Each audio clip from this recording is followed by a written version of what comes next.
So let's jump into lesson two, threat actors, and then actually gaining some threat intelligence. This is where we're gonna, go a little bit deeper into who is exactly attacking or sitting on our network, and then what kind of intelligence can we actually gain to protect ourselves against these type of attacks that they're gonna put on us. So before we get into threat actors and intelligence, let's understand what is a risk. Risk is having a vulnerability and a threat present pretty much at the same time. Um, if they're present at the same time, then the likelihood of the risk actually happening is very high. If they're not, let's say if they're not in the same vicinity at that point in time, the risk level will be low. A good example would be if you're in Idaho and you have a building that's made out of straw, then the risk factor of having a hurricane come and hit your straw made house is low, right? But the risk factor for it getting hit by a tornado is high. So the vulnerability will be the fact that um, the straw house can be exploited. It can be broken into very easily by high winds, right? So, but the threat of certain actors, in this case, will be in the hurricane. The hurricane is not going to make it to the middle of the United States, so therefore it's low when it comes to a hurricane, but yet high because tornadoes are common in Idaho, right? So we just want to make sure that we understand that whenever a vulnerability is there for, let's say, a server, for a different example, and then a threat, a hacker is out there and is snooping around the network, the the probability of the risk, the probability or the likelihood of being hacked, that risk is very high. All right, so we want to make sure that whenever we're taking a test or we see anything when it comes to informational security, if you have any two of these equations, then it will lead to the impact of the risk. And if you remove any one of these factors, if you remove a vulnerability or you remove the threat, then it pretty much eliminates the risk. Okay.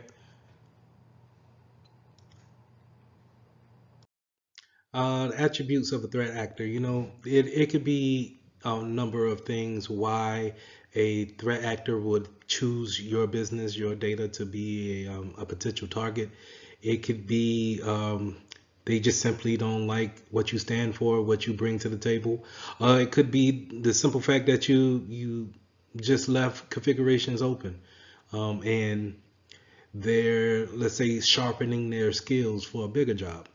Um, so it can vary on a scale from you're very popular to I need to work on something, so I'm gonna work on someone that's not as big on the net. So you fall into that area. It could be I have a target audience. I'm going for anybody who is a baby boomer. I'm going for that older audience. It could be I work for a competitor and I'm wanting to, drive traffic over to my product versus my competitors. It could be I'm an internal person that turned rogue, and now I'm going to expose the company for the truth that needs to be shown to the public. So it can be a number of things on why threat actors are actually in it to actually pose a threat to your data. So with that being said, let's go into hackers, script kiddies, and hacktivists. So let's start off with script kiddies, just because they're kind of, to me, they're the forefront.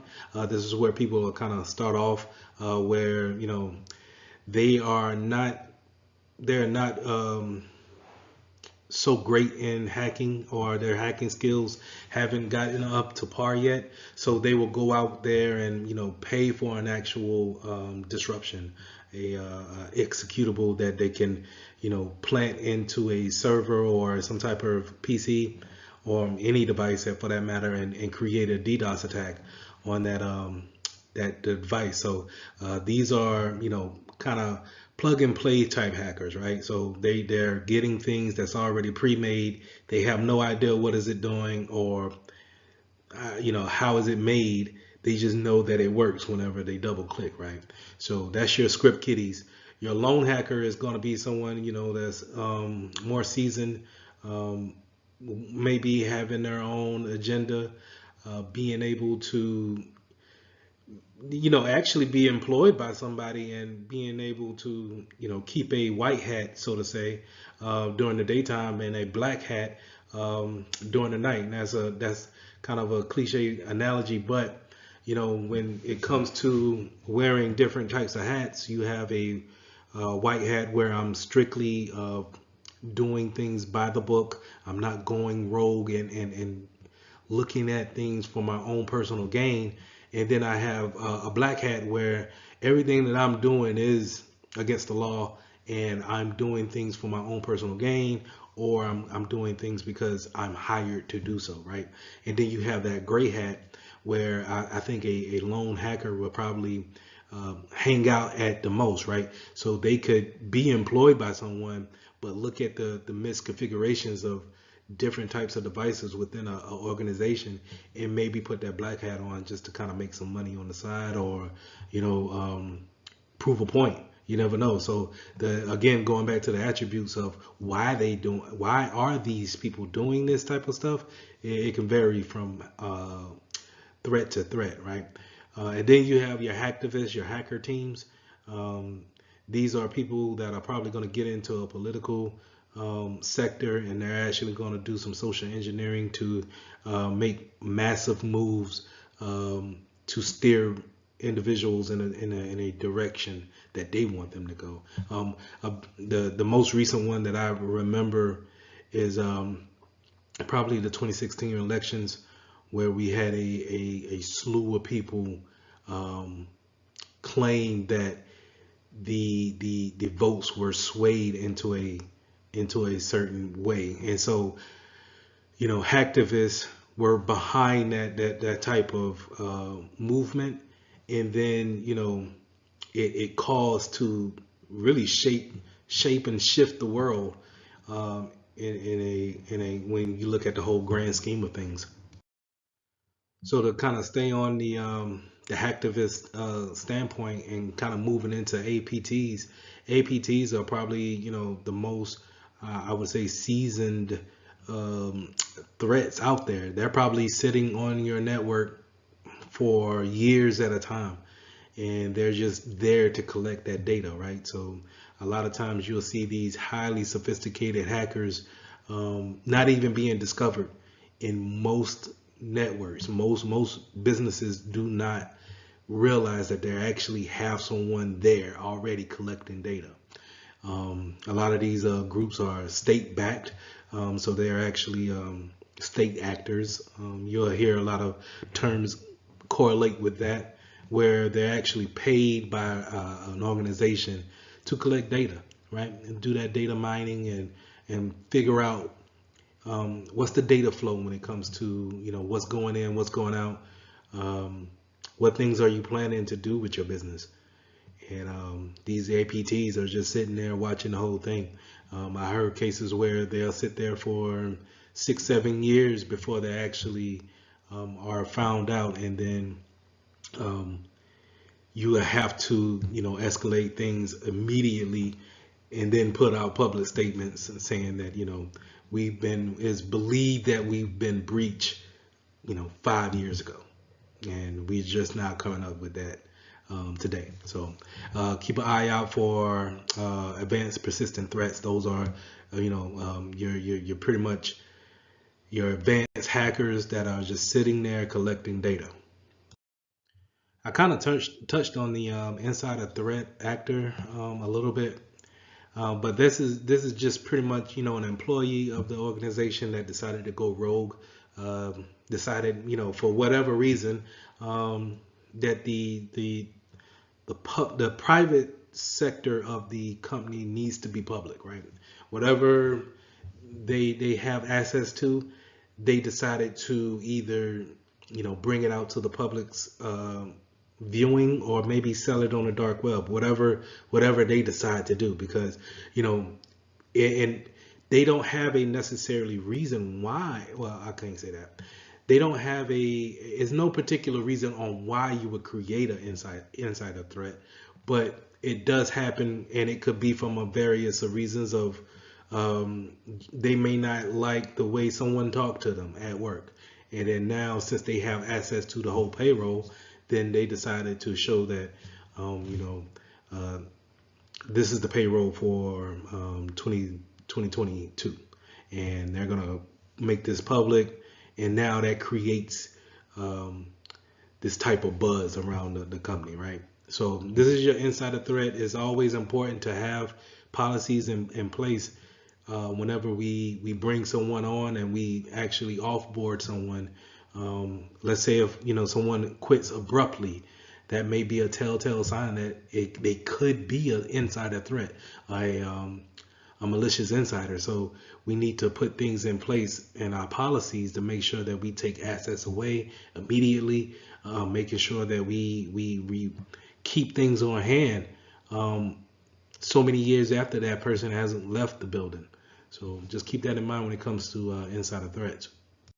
So let's talk now. Let's talk about the attack surface, or the vectors, that hackers are using to get into our network. Think of our network as a kind of like an invisible wall that we have around our data, our important data, right? So I'm not talking like a physical wall, like the brick and mortar building that you actually go into, but the visible wall that you don't see, that's protecting our data. So it's by firewalls, or putting out there on a DMZ, things of that nature. But it's ways to actually go in and then come out, right? So when you go into your office and you log in, and then when you leave out to go to when you leave out and go to the internet, that's leaving out, right? You're leaving outside of the safe confines of your network to either bring in information from, let's say, Google Drive, or we're going to post something on social media. So that's information leaving out. I'm going to post something, or I'm bringing something in. I went and downloaded it, and now I'm bringing it into my invisible fence, and now it's in my network, right? So that's what I want you guys to think about when it comes to an attack surface. What is the ways into your actual network? And then how are we getting in? What are the vectors that we're using to get in? Is it direct access? Can I just walk into your building, sit down at your desk, and you don't even have no login screen or anything like that? You're at lunch, right? So can I log in and just go to work and start seeing what's there and what's not there, right? What do you have saved on your desktop? What's in your documents folder? Can I just plug in my USB stick and pull that off? Can I send you an email? I think by far the most popular way of doing it is just kind of sending a fish email. Why not? You see it every day. You get it every day in your spam email. So it's obviously it's working, because people are constantly doing it, right? They're constantly sending it out.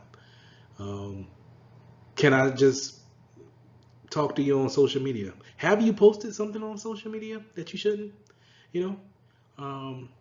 These are certain ways that you could gain information about a company just by reading, what people are actually posting on social media. I talked about the cloud earlier, with G Drive or Google Drive, where that's considered the cloud, right? And I can go out there on any device, because the cloud is pretty much everywhere. I don't necessarily have to be in your building. I can take it from there. So there's many different vectors, and that's knowing these things is a good way of saying, having an understanding of how data flows in and flows out. So we went over, attack vectors. We went over, who could be possibly doing the attacking, and then now let's find out how can we arm ourselves, right? And I think the best way to arm ourselves is with knowledge and being able to research, how are they actually doing attacks. in the wild in real time, right? And this is when we are wanting to get that type of intelligence on our threats, so we can arm ourselves better by saying, okay, let's put these things in play because this is what they're doing. If we're protecting ourselves and they're not even doing that anymore, um, is it a is it are we wasting time and money by focusing in places where we shouldn't be? So one way we can do this is we can put things such as a honeypot out there for individual to go in and attack. And when they're participating in this attack, we can sit back and monitor how they actually are doing their attacks. And then we can record all of that stuff down, and then we can have our smart guys at our application department write our application to be aware of the attacks, and then put things into um, actually defend against those attacks, right?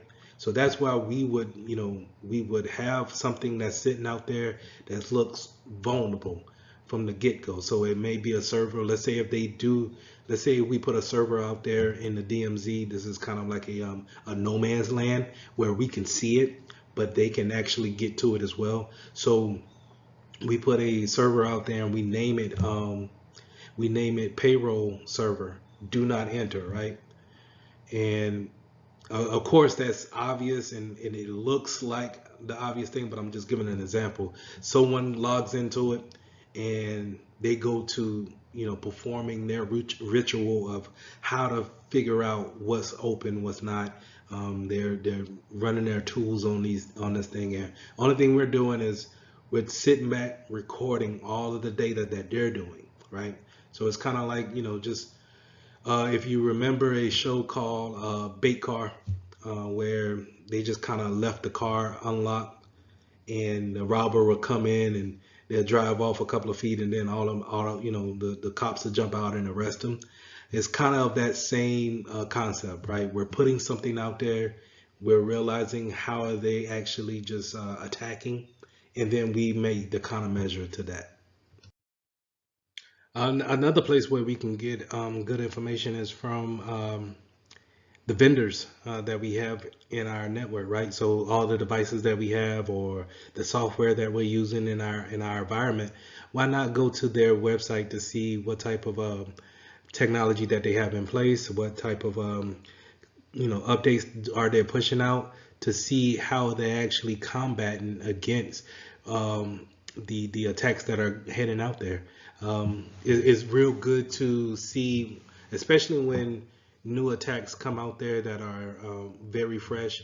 The latest one that I've seen was Log J4, and we had to pretty much go to every vendor that we had, every device that we had, and see at the vendor's website, were the configurations or the software that we use for that particular device, was it vulnerable to Log J4? And we had to update those things constantly in order to figure out if we were what type of vector was a new vector for us.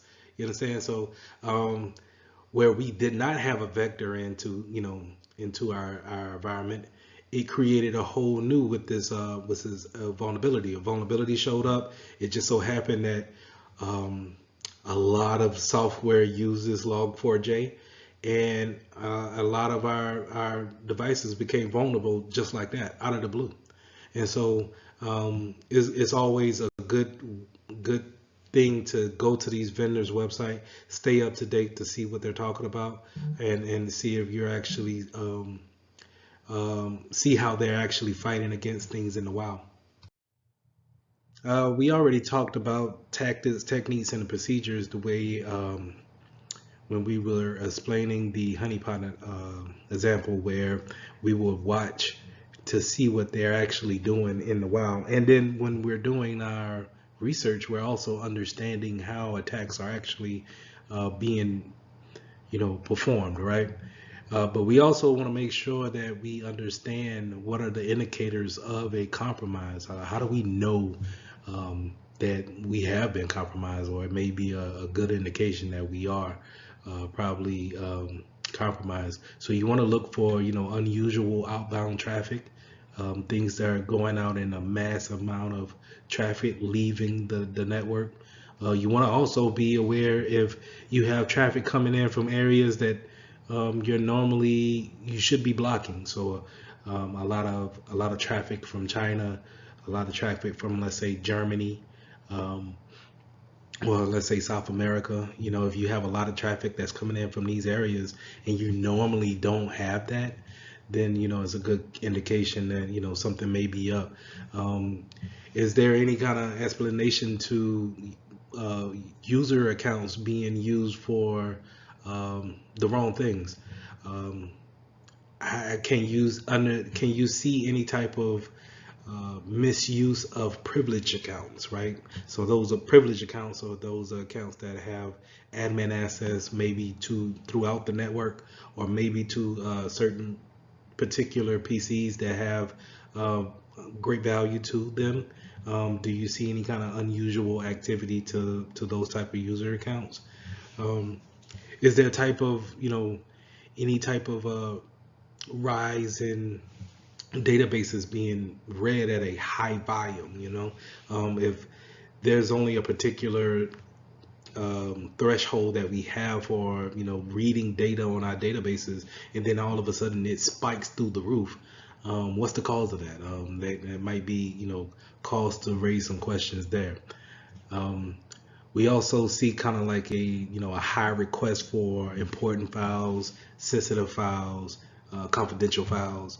When you start seeing people who shouldn't be snooping around, who are snooping around, these are good indications. So it's a good way of having these type of indicators in place, and being aware of them is a good indication to it's a good way to understand if you've been breached and if changes need to be made. But don't worry, you don't have to necessarily put your face in literature all day and read upon how things are actually being worked on here in the wild. It's good to do those things on a daily basis, but we can also have machine learning out here that understands the daily workflow of our business, and can tell you, can alert, and some can even mitigate if things go awry, right? So if anything was to be abnormal to the normal workday, machine learning or artificial intelligence would be able to detect and then warn us to say, hey, this doesn't look right. It's a lot of traffic leaving out, or a lot of traffic coming in. We're being bombarded here. So it's always good to have these tools in place and making sure that they're configured right to help us stay secure overall.